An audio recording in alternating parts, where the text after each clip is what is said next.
Saya lanjutkan kembali dua sisi. Tadi kita akhirnya terjebak nih, jangan terjebak dengan frasa tanpa persetujuan korban. Nah, tadi Bu Neng ingin menyampaikan pendapat yang berbeda dari tanggapan Mbak Feni tadi.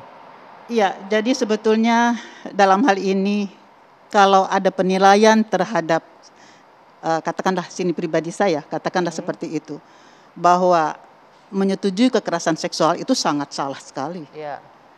Kami akui di kampus tuh ada kekerasan seksual, tetapi tidak berarti itu juga dibiarkan. Ditangani, bahkan ada dosen yang sampai dikeluarkan juga. Dan kemudian ada mahasiswa yang mungkin saya tidak menangani langsung, tapi memang pernah ada mahasiswa yang datang kepada saya, katakanlah tidak saya sebutkan ya universitasnya gitu kan, mahasiswa dari mana, tapi dia memang statusnya mahasiswa. Dia memang mengadukan kepada saya karena memang walaupun saya tidak resmi, mungkin hampir setiap hari saya itu membantu orang-orang yang punya masalah dalam keluarga. Nah, di antaranya memang tidak ada kampus manapun sebetulnya yang menyetujui kekerasan seksual. Hanya lagi-lagi di sini adalah masalahnya ada beberapa kalimat, Nak Feni, anak bunda sayang, di sini ada beberapa kalimat yang memang perlu direvisi. Karena kami juga jangan dinilai tidak tahu banget gitu loh. Kami tahu, katakanlah para ulama tuh juga tahu mempelajari hal ini, karena itu sekali lagi, tapi saya bukan atas nama MUI, diusulkan supaya dicabut, paling tidak sekurang-kurangnya direvisi. Direvisi itu berdasarkan apa? Melihat ke nilai-nilai Pancasila sebagaimana ada dalam Undang-Undang Nomor 12 Tahun 2011 Pasal 2 dan penjelasannya. Nilai-nilai Pancasila sumber di segala sumber hukum negara. Sila pertama sila ketuhanan yang Maha Esa. Nah, adanya di mana itu? Pasal 29 ayat 1 Undang-Undang Dasar 1945. Nah, semua peraturan perundangan tidak boleh bertentangan dengan pasal 29 ayat 1 di samping HAM-HAM yang ada dari pasal 28 sampai 28J. 28J ayat 2. Kita ingat bagaimana undang-undang atau mungkin termasuk peraturan itu. Tapi Permendikbud ini kan tidak bertentangan dengan undang-undang lain kan, Bu? Dari menurut kacamata Anda? Bukan begini, dalam hal ini katakanlah seperti disampaikan oleh Nanda Feni tadi, pelaksana dari kemana pelaksanaannya? Memang saya melihatnya mungkin ada di pasal 293 KUHP, mudah-mudahan saya tidak keliru. Tapi dalam hal ini adalah kalimat dalam, katakanlah ke dalam pasal 5 ayat, mungkin bukan ayatnya huruf ya, dari huruf-huruf ini bisa menimbulkan tafsiran yang meresahkan masyarakat. Baik, poinnya ditangkap. Saya mau ke Mbak Esti. Mbak Esti, lagi-lagi ini terkait dengan frasa yang menimbulkan keresahan di masyarakat. Bagaimana cara yang lebih mudah untuk meyakinkan bahwa peraturan ini dibuat memang untuk melindungi para korban untuk penanganan kekerasan seksual agar bisa dipahami Mbak Esti? Yang pertama, yang namanya permen itu tentu bisa direvisi. Oke, yang kedua, berbicara mengenai kekerasan seksual tentu berbeda bicara dengan tindakan asusila.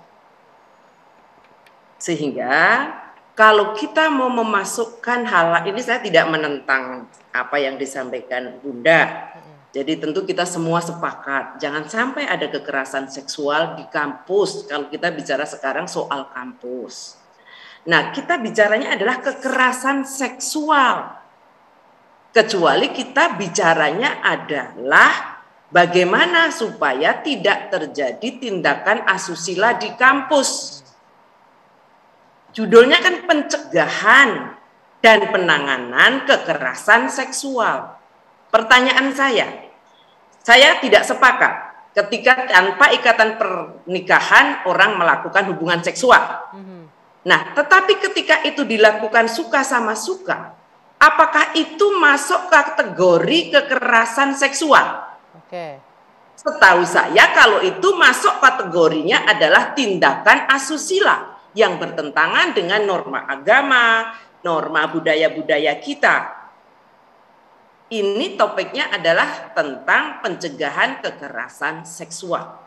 Jadi saya kira sekali lagi, kita tidak mengatakan tidak bisa revisi, tetapi kita perlu memberikan pemahaman atau kita perlu melakukan diskusi untuk sebuah pemahaman yang sama. Kalau nanti bicaranya adalah pencegahan tindakan asusila di kampus, itu kata-kata yang tadi disampaikan itu masuk. Nah, bagaimana yang kita hadapi saat ini adalah kaitannya kenapa permen itu adalah situasi darurat kekerasan seksual di lingkungan kampus. Baik, Mbak Beheka, ini konteksnya bukan asusila loh, ini kekerasan seksual katanya. Sebentar dulu, Babe. Oh, Bunda dulu ya. Silakan, Jadi begini, terus terang saja Ibu Esti, Mbak Esti, Ibu Evi, Esti. Ibu Eti, maaf saya kalau saya salah menyebut nama Ibu Eti, mohon dimaafkan saya. Nah itu karena itu sebetulnya kami ada usulan. Judulnya itu bukan tentang pencegahan kekerasan seksual, tapi apa? Tindak pidana seksual. Karena seperti apa yang Ibu Etika sampaikan tadi, manusia mana di Indonesia ini yang menyetujui perzinaan? Manusia mana di Indonesia ini yang menyetujui homoseksual? Kan begitu, ya kan? Nah, memang ini tidak menyebut ini saya hanya sebagai ini. Tidak ada. Tetapi seperti yang saya sampaikan tadi, Ibu, saya mencontohkan pasal 284. Sekalipun sudah ada putusan MK tentang hal itu, tapi dari 9 hakim konstitusi, 5 memang katakanlah mungkin menolak ya, tapi 4 itu menyetujui. Diserahkan kepada DPR RI untuk merumuskan tentang pasal 284 KUHP tersebut. Yang sekarang ada di dalam pasal 417 RUU KUHP. Yang memang tentang tindak pidana perzinaan itu sudah diperluas. Pelakunya memang tidak hanya orang terikat perkawinan, tetapi juga laki-laki dan perempuan yang masing-masing tidak terikat perkawinan. Ancaman hukumannya 1 tahun. Nah, apakah cukup di situ? Menurut saya dalam rancangan undang-undang yang lain. Buat saya, maksud saya di sini. Bentar, bagaimana Mbak Esti? Maksud saya di sini, tolong dari penjelasan Bunda dan memang itu sedang dalam proses, memang sudah ada di dalam rancangan perubahan undang-undang KUHP yang tadi Bunda sebutkan. Artinya kalau itu terjadi, hukum itulah yang berlaku. Begitu. Nah, ini yang kita bicarakan adalah pencegahan dan penanganan kekerasan seksual. Nah, tidak ada satupun di dalam pasal itu yang melanggar Pancasila, tidak ada satupun. Jadi begini, apakah Ibu Evi setuju kalau misalkan kita membuat suatu peraturan juga yang mencegah juga perzinaan dan kekerasan seksual? Bunda, ini sangat tidak adil. Tadi ada di dalam sudah disampaikan. Ya, jadi begini Ibu. Jadi kita fokus kepada Permendikbud ini. Kekerasan seksualnya. Pencegahan kekerasan seksual. Kita fokus ke permen, jangan membawa ini untuk yang tidak kita bahas hari ini. Kita tidak membahas TPKS, kita tidak membahas revisi KUHP. Kita membahas Permen 30 2000 tentang PPKS. Yang tidak bisa lepas juga. Kita kan tidak bisa lepas antara satu Bunda, sebentar. Simplifikasi nih ya. Bunda, sebentar. Tahun 2019, Dirjen Pendidikan mengeluarkan peraturan tentang pencegahan dan penanggulangan KS di perguruan tinggi negeri. Tidak ada masalah. Kenapa kalau baik terakhir nih ke Mbak Beheka, saya mau simplifikasi. Sebentar, saya mau simplifikasi. Kenapa jadi masalah? Baik, sebentar. Terakhir Bebe singkat saja, Be. Terlalu luas, ini singkat. Kita simplifikasi. Permen ini top, bagus, hebat, kita sepakat. Negara berdasarkan ketuhanan yang Maha Esa pasal 29 menjadi payung, Pancasila menjadi payung. Yang jadi masalah jangan ada yang merasa menang atau kalah.